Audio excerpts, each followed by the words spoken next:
Hi friends, welcome to Sujata Nalabagam. Friends, இன்னைக்கு morning டிஃபனுக்கு பார்த்தீங்கன்னா ஒரு ஆலூவும் காலிஃப்ளவர் இது ரெண்டையும் போட்டு தான் வந்து ஒரு பராத்தா ரொம்ப ஈஸியாக பண்ணிடலாம். ஒரு 100 கிராம் காலிஃப்ளவர் எடுத்து வெந்நீரில் போட்டு உப்பு மஞ்சப்பொடி போட்டு எடுத்து வச்சுருக்கேன்.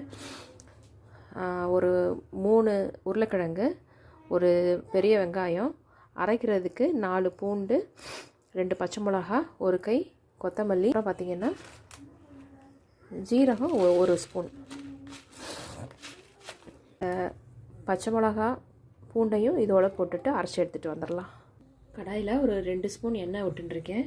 வெங்காயத்தை போட்டு கொஞ்சம் வதக்கலாம். இப்போ வெங்காயம் வதங்கி எடுத்து இப்போ இந்த அரைச்ச விழுதை இதில் போட்டுடலாம். இப்போ பாருங்கள், இந்த ராஸ்மெல் எல்லாம் போயிடுத்து. இப்போது இந்த வேக வச்ச உருளைக்கிழங்கை நல்லா மேஷ் பண்ணியிருக்கேன், அதையும் இதோட போட்டுக்கோங்க. அப்படியே இந்த காலிஃப்ளவர் வச்சுருக்கேன் இல்லையா, அதையும் நல்லா கைனாலேயே மசிச்சு விட்டுக்கோங்க. அதோட போட்டுக்கோங்க. டிஷ்ஷுக்கு தேவையான உப்பு நான் ஒரு 1/2 ஸ்பூன் போட்டிருக்கேன். அது மேலே ஒரு 1 ஸ்பூன் கசூரி மேத்தி எடுத்திருக்கேன். ஒரு தட்டில் போட்டு நல்லா பரசி விட்டுக்கோங்க, அப்போ தான் சீக்கிரம் ஆறும். சப்பாத்தி இட்டுக்கோங்க, இந்த மாதிரி நடுவில் வச்சுக்கோங்க.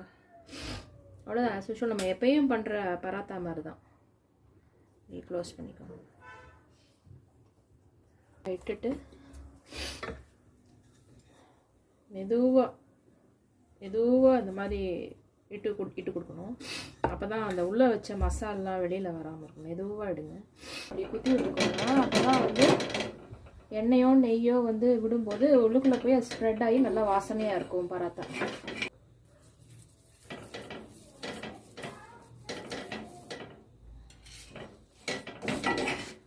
எண்ணெய் விட்டுக்கோங்க, அப்போ தான் வாசனையாக இருக்கும்.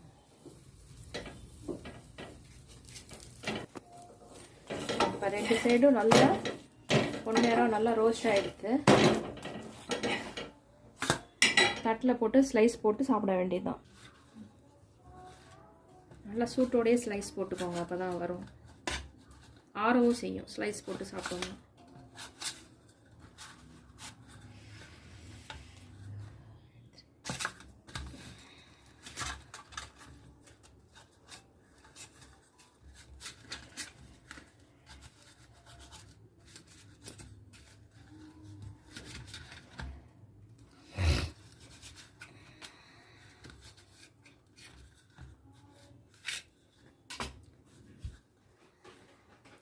குட்டீஸ்க்கு பண்ணி கொடுங்க, ரொம்ப விரும்பி சாப்பிடுவாங்க.